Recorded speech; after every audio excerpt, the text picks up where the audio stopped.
Today on Shark Tank, we have Harry Rosen's board members, Stephen, Daniel, Syed, and Umar deciding on a marketing plan for the future of their brand. Samuel, Mira, and Sarah think they have the plan that will best future-proof Harry Rosen. Good morning, Sharks. My name is Mira. My name is Sam. And my name is Sarah. And we're here today not just to pitch a new marketing idea, but to reinvent how a Canadian legacy brand reaches its next generation. Harry Rosen, one of the most iconic names in luxury menswear, from incredible customer service to premium tailoring, as well as partnerships with over 100 top-tier fashion brands, Harry Rosen has built over 70 years of history. It's time to honor its past and suit up for the future. But here's the issue. Harry Rosen's brand identity has remained too rooted in tradition, and it's now struggling to connect with the next wave of professionals, men in their late 20s to early 30s, building careers in finance, tech, law, and entrepreneurship. So we asked, how can a brand built on legacy, prestige, and formal wear evolve to capture the attention and loyalty of emerging audience? We have a three-pronged strategy, which includes a line extension under Herald for luxury casual wear. We have a digital immersive campaign designed specifically for TikTok and Instagram. And finally, a flexible payment program that lowers the barrier for young professionals. Let's show you how we can secure Harry Rosen's future without hurting its legacy. To begin, let's look at the data. Our team surveyed 95 consumers aged 18 to 35 and conducted in-depth interviews. Our findings were that 71% of shoppers had never shopped at Harry Rosen before, 58% were unfamiliar with the brand altogether, and 61% would rather shop at Hudson's Bay or Moores for affordability and variety.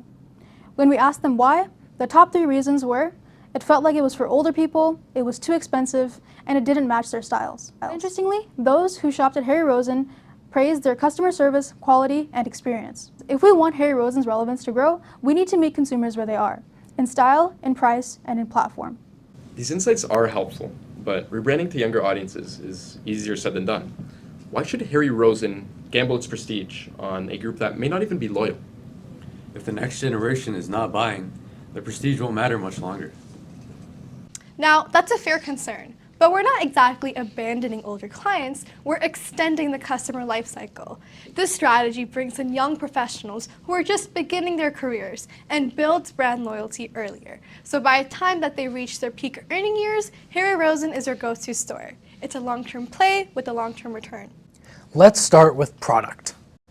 We propose launching a luxury casual wear line under the Herald label, which is already known as Harry Rosen's trendy house brand. This new line, appropriately named Herald Casual, would include pieces like premium knit polos, tailored joggers, elevated outerwear, versatile sport coats, and overshirts. These aren't fast fashion pieces.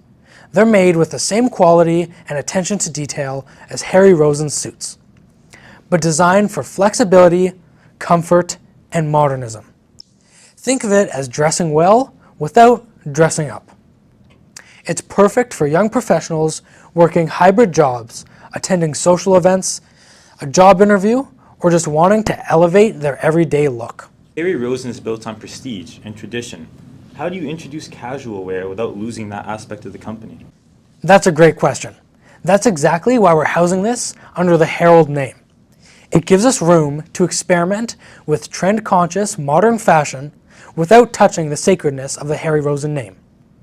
It mirrors what Hugo Boss did with Hugo, or how Ralph Lauren distinguishes Polo from Purple Label.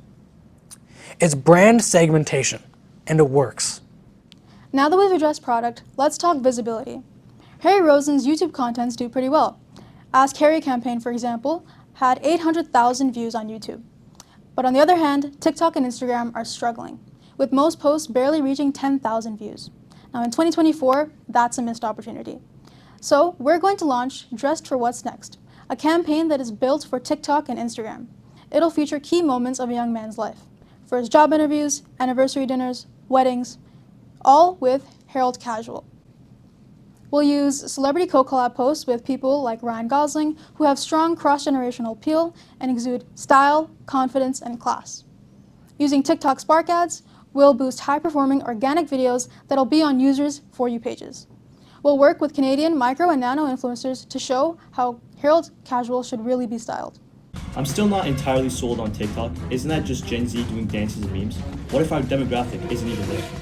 That's a common misconception, but TikTok has changed. It's now one of the fastest growing platforms for professionals aged 25 to 34. It's where they discover what to wear, what to buy, and who to trust. Luxury brands like Gucci and Louis Vuitton, and even Burberry, have already taken up TikTok, and they're thriving. If Harry Rosen wants to maintain cultural relevance, this is the channel. And unlike TV or print, TikTok and Instagram provide direct attribution, analytics, and A/B testing, which makes every dollar more efficient. I like the campaign angle, but celebrities are expensive. How do you justify the cost of a Ryan Gosling partnership when budgets are low? Excellent point, but celebrity endorsements are investments, not expenses. Partnering with someone like Simu Liu, especially in a collab post format, allows us to share audiences, gain legitimacy, and stretch the content over multiple platforms and campaigns. Even a short-term campaign with a recognizable figure drives massive reach and brand equity. It signals we're not just relevant, we're leading. And finally, the barrier we heard the most was price. Even young professionals who love the brand still hesitate when they see a suit with a price tag of $1,000 or even more. But we're not going to be lowering our prices. We're going to be lowering friction. What does that mean? Well, we have a two-part plan. Number one, financing through Afterpay, Sezzle, or Klarna for purchases over $600.